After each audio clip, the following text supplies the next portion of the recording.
ദൈവ തിരുനാമത്തിന് മഹത്വമുണ്ടാവട്ടെ. Bible reading പ്രോഗ്രാമിൽ സംബന്ധിക്കുന്ന ഏവർക്കും കർത്തൃനാമത്തിൽ സ്നേഹവന്ദനം.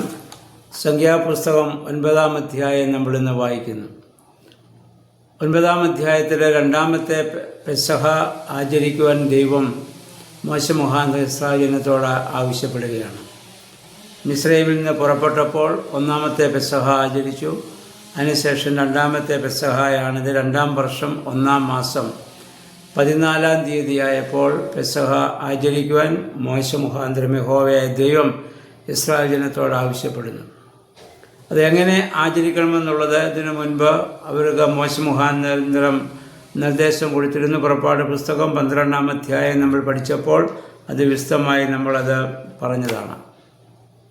എന്നാൽ ഈ സമയത്ത് 6 മുതലുള്ള വാക്യങ്ങൾ നമ്മൾ വായിക്കുമ്പോൾ അന്നത്തെ ദിവസം മൃതശരീരം സ്പർശിച്ച് അശുദ്ധരായ ചില ആളുകളുണ്ടായിരുന്നു. അപ്പോൾ അവർക്ക് പെസഹ ആചരിക്കാൻ സാധിക്കുമോ എന്ന് അവർ മോശയോട് ചോദിച്ചു. മോശ പറഞ്ഞു, ദൈവത്തോട് ചോദിച്ചിട്ട് പറയാം. മോശ ദൈവത്തോട് ആലോചന ചോദിക്കും. ദൈവം പറയുന്നു, അവർ അശുദ്ധരായാലും അവർക്കും അന്നേ ദിവസം പെസഹ ആചരിക്കാവുന്നതാണ്. അതുപോലെ ദൂരയാത്ര പോകുന്ന വ്യക്തിക്കും പെസഹ ആചരിക്കാവുന്നതാണ്. അതൊന്നും പെസഹ ആചരണത്തിന് ഒരു തടസ്സമാകേണ്ടതായ കാര്യമില്ല. ആ പെസഹ എങ്ങനെ ഭക്ഷിക്കണമെന്നുള്ളത് ഒരിക്കൽ കൂടി അവരെ ഓർമ്മപ്പെടുത്തുന്നു. 11-ാമുള്ള വാക്യം നമ്മൾ വായിക്കുന്നു. പുളിപ്പില്ലാത്ത അപ്പമുണ്ടാക്കി കയ്പ് ചീരോടുകൂടി അത് ഭക്ഷിക്കണം. അതിൻ്റെ ഒന്നും പിറ്റേ ദിവസം പ്രഭാതത്തിലേക്ക് ശേഷിപ്പിക്കരുത്, മുഴുവൻ അത് ഭക്ഷിക്കണം. മാംസം ഭക്ഷിക്കുമ്പോൾ ആ മൃഗത്തിൻ്റെ അസ്ഥി ഒടിക്കാൻ പാടില്ല. കാരണം പോലെ പെസഹ കുഞ്ഞാട് നമ്മുടെ കർത്താവിനെയാണല്ലോ സൂചിപ്പിച്ചത്. കർത്താവും കാൽവറിയിൽ യാഗമായപ്പോൾ അവൻ്റെ അസ്ഥികളൊന്നും ഒടിഞ്ഞില്ല എന്ന് നമ്മൾ വായിക്കുന്നുണ്ട്. അപ്പം അതിൻ്റെ ഒരു സൂചനയായി ഇതിൽ നമുക്ക് കാണാവുന്നതാണ്. അതുപോലെ തന്നെ പെസഹ ഇനിയും ഇത് പരദേശിക്കും അതിൻ്റെ നിയമം അനുസരിച്ച് അത് ആചരിക്കാവുന്നതാണ്. ഇസ്രായേൽ ജനത്തിൽ ആരെങ്കിലും പെസഹ ആചരിക്കാതെ ഇരുന്നാൽ അവനെ വധിക്കണം എന്ന് ഇവിടെ പ്രത്യേകമായി ഇവിടെ പറയുകയാണ്. അത്രമാത്രം നിർബന്ധമായി ദൈവം കൊടുത്ത ഒരു പെരുന്നാളാണ് പെസഹ പെരുന്നാൾ. 15 മുതൽ 23 വരെയുള്ള വാക്യങ്ങളിൽ നമ്മൾ വായിക്കുന്നത് കൂടാരം മുകളിൽ മേഘസ്തംഭം വന്ന് അഗ്നിസ്തംഭം വന്ന് നിൽക്കുന്ന കാര്യമാണ്. സാക്ഷ്യകൂടാരം സ്ഥാപിച്ച അതേ ദിവസം തന്നെ സന്ധ്യ മുതൽ പ്രഭാതം വരെ ആ അഗ്നിസ്തംഭം ആ കൂടാരത്തിന് മുകളിൽ അവിടെ വന്ന് നിൽക്കുകയാണ്. അഗ്നി പോലെ അത് പ്രകാശിച്ചു സന്ധ്യ മുതൽ അത് പ്രഭാതം വരെ. ഇപ്പോൾ ഇസ്രായേൽ മറ്റും അനുഭവ യാത്രയിൽ പകൽ മേഘസ്തംഭവും രാത്രി അഗ്നിസ്തംഭവുമായി ദൈവം അവരെ വഴി നടത്തുകയാണ്. അതിശക്തമായ ചൂടാണ് പകൽക്കാലം. മരുഭൂമിയിലൂടെയാണ് യാത്ര. കുട്ടികളും അല്ലെങ്കിൽ ശിശുക്കളും സ്ത്രീകളും പുരുഷന്മാരും വാർദ്ധക്യ എല്ലാ പ്രായത്തിലുള്ള ആളുകളുണ്ട്. അവർ ക്ഷീണിച്ചു പോകാതിരിക്കുന്നതിന് വേണ്ടി പകൽ മേഘസ്തംഭം അവരുടെ മുകളിൽ ദൈവം എപ്പോഴും കൊടുത്തു. അതുകൊണ്ട് സൂര്യൻ്റെ ശക്തമായ ചൂടിൽ നിന്ന് അവർക്ക് രക്ഷപ്പെടാൻ സാധിക്കുന്നു. രാത്രി അവർക്ക് പ്രകാശം ലഭിക്കുവാൻ തക്കവണ്ണം കൂടാരത്തിന് മുകളിൽ അഗ്നിസ്തംഭം വന്ന് നിൽക്കും. അതാണ് രാത്രിയിൽ അവർക്ക് ലഭിക്കുന്നതായ പ്രകാശം എന്ന് പറയുന്നത്.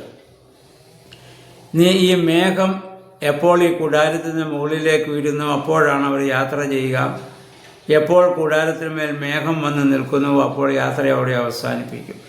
അതാണ് അവർക്ക് കൊടുത്ത അടയാളം. അതാണ്. അപ്പോൾ അത് ദൈവത്തിൻ്റെ ദിവ്യമായ സാമീപ്യമാണ്. ആ ദൈവത്തിൻ്റെ സാമീപ്യവും നിർദ്ദേശവും അനുസരിച്ചാണ് അവർ മരുഭൂമിയിലൂടെ യാത്ര ചെയ്യുന്നത്. അപ്പോൾ പകൽ ഈ അഗ്നിസ്തംഭം കൂടാരത്തിന്മേൽ വന്ന് എപ്പോൾ വന്ന് നിൽക്കുന്നുവോ അവിടെ കൂടാരമടിക്കും.